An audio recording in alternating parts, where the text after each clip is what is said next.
ನಂಬಕ್ಕೆ ಆಗ್ತಾ ಇಲ್ಲ. ಒಬ್ಬ ನಟ ನಮ್ಮನ್ನು 10-12 ವರ್ಷ ಹಿಂದೆ ಬಿಟ್ಟು ಹೋದ ನಂತರ ಜನಸಾಗರ ಇದ್ದಂಗೆ ಸಂಪತ್ ಕುಮಾರ್, ವಿಷ್ಣುವರ್ಧನ್ ಅವರ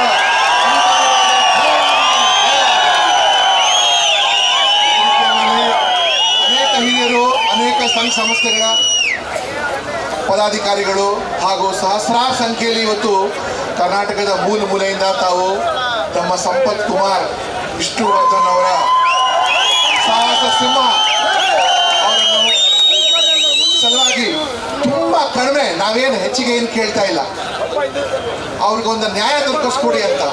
ಕನ್ನಡಕ್ಕಾಗಿ ಇಷ್ಟೊಂದು ತ್ಯಾಗ ಮಾಡಿ ಒಬ್ಬ ಮರ್ಯಾದೆಯಿಂದ ಬದುಕಿ, ಪ್ರಾಮಾಣಿಕತೆಯಿಂದ ಬದುಕಿ ನಮ್ಮೆಲ್ಲರಿಗೂ ಒಂದು ಮಾದರಿಯಾಗಿ ಯಾವ ರೀತಿ ಗೌರವದಿಂದ ಬದುಕಬೇಕು ಅನ್ನೋ ಪಾಠವನ್ನು ನಮ್ಗೆ ಹೇಳ್ಕೊಡ್ತಾರೆ.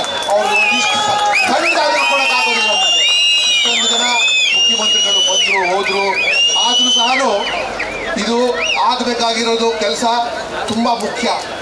ಯಾಕೆಂದರೆ ಅವ್ರಿಗೆ ಒಂದು 14 ಗುಂಟೆ ಒಂದಲ್ಲ, ತಾನೇ ವಕೀಲರು ಹೇಳಿದಾಗೆ ಕನಿಷ್ಠ 2 ಎಕರೆ ಒಳಗೆ ಭವ್ಯವಾದ ಸುಂದರವಾದ ಒಂದು ಪ್ರತಿಮೆಯನ್ನು ಹಾಕಿ ಅವರ ಕುಟುಂಬಸ್ಥರು ಯಾರು? ವಿಷ್ಣುವರ್ಧನ್ ಅವರ ಕುಟುಂಬಸ್ಥರು ನಾವೇ. ಯಾರು ವಿಷ್ಣುವರ್ಧನ ಕುಟುಂಬಸ್ಥರು? ಯಾರು? ನಾವೇ ಅವ್ರ ಕುಟುಂಬಸ್ಥರು. ನಾವು ಅವರ ಅಭಿಮಾನಿಗಳು ನಾವು. ಮತ್ತೆ ಅವ್ರ ನೆನಪುಗಳನ್ನು ಇಷ್ಟು ಚೆನ್ನಾಗಿ ಜೀವಂತವಾಗಿ ನಾವು ಇಟ್ಕೊಂಡಿದ್ದೀವಿ. ನಾನು ಇನ್ನೊಂದು ವಿಷಯ ಹೇಳ್ತೀನಿ. ನಾನು 32 ವರ್ಷ ಪೊಲೀಸ್ ಇಲಾಖೆಯಲ್ಲಿ ಕೆಲಸ ಮಾಡುವ ಸಮಯದಲ್ಲಿ ಕೂಡ ಸುಮಾರು ಸಾರ್ತಿ ಅವ್ರ ಜೊತೆ ಒಡನಾಟ ಆಗೋಕ್ಕೆ ಅವಕಾಶ ಸಿಕ್ಕಿದೆ. ಪೊಲೀಸ್ ಇಲಾಖೆ ಒಳಗೆ ಎಷ್ಟೊಂದು ಜನ ಅಭಿಮಾನಿಗಳಿದ್ದಾರೆ ಅವ್ರದ್ದು. ಯಾಕಂದ್ರೆ ಮರ್ಯಾದಾಗಿ ಬದುಕಿರೋರು, ಯಾರಿಗೂ ಕೆಟ್ಟು ಬಯಸಿಲ್ಲ, ಅವರು ಯಾರಿಗೂ ವಿರುದ್ಧವಾಗಿ ಹೋಗಿಲ್ಲ.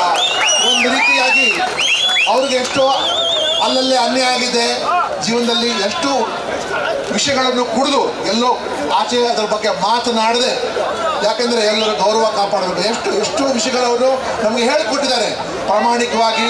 ಇವತ್ತು ನಾವು ಅವ್ರಿಗೆ ಕನಿಷ್ಠ 2 ಎಕರೆ ಕೊಟ್ಟಿಲ್ಲ ಅಂದರೆ ನಾವು ಅವ್ರಿಗೆ ಅಭಿಮಾನಿಯಾಗಿ ಫಿಟ್ ಆಗಲ್ಲ. ಆಗಲೇಬೇಕು. ಮತ್ತು ವಿಷ್ಣುವರ್ಧನ್ ಅವರ ಅಭಿಮಾನಿಗಳು ಕೇವಲ ಯುವಕರ ಮಧ್ಯದಲ್ಲಿಲ್ಲ. ನಾನು ಕಳೆದ ತಿಂಗಳು ದೇಶ ಹೊರಗಡೆ ಹೋಗಿದ್ದೆ. ಜರ್ಮನಿಲಿ ಎಷ್ಟು ಜನ ಇದ್ದಾರೆ, ಅಮೆರಿಕಲ್ಲಿ ಎಷ್ಟು ಜನ ಇದ್ದಾರೆ, ಇವತ್ತು ಕೂಡ ಎಷ್ಟು ಮುಂದುವರೆದು ನಾನು ವಿಷ್ಣುವರ್ಧನ್ ಅವರ ಅಭಿಮಾನಿಗಳಿರಲಿ, ಅವ್ರ ಸ್ನೇಹಿತರಿರಲಿ, ಅವ್ರ ಬಳಗದವರು ಇರಲಿ, ಅಲ್ಲಿಗೆ ಅಪಾರ ಸಂಖ್ಯೆಯಲ್ಲಿದ್ದಾರೆ. ಈ ಕೆಲಸ ಇಷ್ಟು ದೊಡ್ಡ ಸಂಖ್ಯೆಯಲ್ಲಿ ತಾವು ಸೇರಿದ್ದೀರಿ. ನಾವು ಬಹಳ ಉಪಾಯದಿಂದ ಯಾರಿಗೂ ಕಡೆಗಣಿಸ್ದೆ. ಯಾಕೆಂದರೆ ನಮ್ಮ ಗುರಿ ಏನು? ಸ್ಮಾರಕ ಆಗಬೇಕು. ಯಾರಿಗೂ ನಾವು ಕೆಟ್ಟದ್ದು ಬಯಸ್ದೆ, ಯಾರಿಂದ ಏನು ಕೆಲಸ ಆಗುತ್ತೆ ಅವರಿಂದ ಕೆಲಸ ಮಾಡಿಕೊಂಡು ಇವತ್ತು ಇಷ್ಟು ಜನ ನಾವು ಬೇರೆ ಬೇರೆ ಸಂಘ ಸಂಸ್ಥೆಗಳು ಸೇರಿದೆ. ನಾವೆಲ್ಲರೂ ಕೈ ಜೋಡಿಸಿ ಸರ್ಕಾರದ ಮುಂದೆ ಒತ್ತಡ ಹಾಕಿದ್ರೆ ಹಾಗೇ ಆಗುತ್ತೆ. ಯಾಕೆಂದರೆ ಎಷ್ಟೋ ಇಲ್ಲಿಗಲ್ ಕೆಲಸಗಳು, ಬೇಡದಿರೋ ಕೆಲಸಗಳೆಲ್ಲ ಸರ್ಕಾರದಲ್ಲಿ ಆಗ್ತಾರೆ. ತುಂಬ ಪುಣ್ಯದ ಕೆಲಸ ಇದು. ಈ ಕೆಲಸವಾದರೆ ಕೇವಲ ಒಬ್ಬ ವ್ಯಕ್ತಿಗೆ ನಾವು ಮರ್ಯಾದೆ ಕೊಡ್ತಾ ಇಲ್ಲ, ಕನ್ನಡ ಭಾಷೆಗೆ ಮರ್ಯಾದೆ ಕೊಡ್ತಾ ಇದ್ದೀವಿ. ನಾವು ಕೆಲವು ಮೌಲ್ಯಗಳಿಗೆ ಮರ್ಯಾದೆ ಕೊಡ್ತಾ ಇದ್ದೀವಿ. ಮತ್ತು ಒಬ್ಬ ಅಪ್ರತಿಮ ವ್ಯಕ್ತಿಯನ್ನು ಅತ್ಯಂತ ಗೌರವದಿಂದ ನೋಡ್ಕೊಳ್ತಾ ಇದ್ದೀವಿ ನಾವು.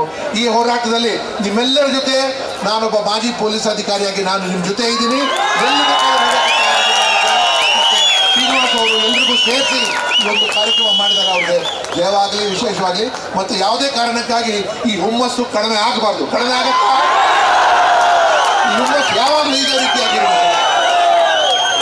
ಇಷ್ಟು ಹೇಳ್ತಾ ತಮ್ಮೆಲ್ಲರಿಗೂ ಒಂದಸ್ತ ಕನಿಷ್ಠ ಒಂದು ಇವತ್ತು ಏನು ಆಗಿದೆ, 1 ವರ್ಷದ ಒಳಗೆ ನಾವೇನಾದರೂ ಒಂದು ಪ್ರೋಗ್ರೆಸ್ ಮಾಡಲೇಬೇಕು ಅಂತ ನಾವೆಲ್ಲರೂ ಸೇರ್ಕೋಬೇಕು. ಯಾಕೆಂದರೆ 1 ವರ್ಷದ ಒಳಗೆ ಏನಾದರೂ ಮಾಡಲೇಬೇಕು ಇದ್ರ ಬಗ್ಗೆ. ಇಲ್ಲದ್ರೆ ಈ ಉತ್ಸಾಹ ಹೊರಟೋಗುತ್ತೆ.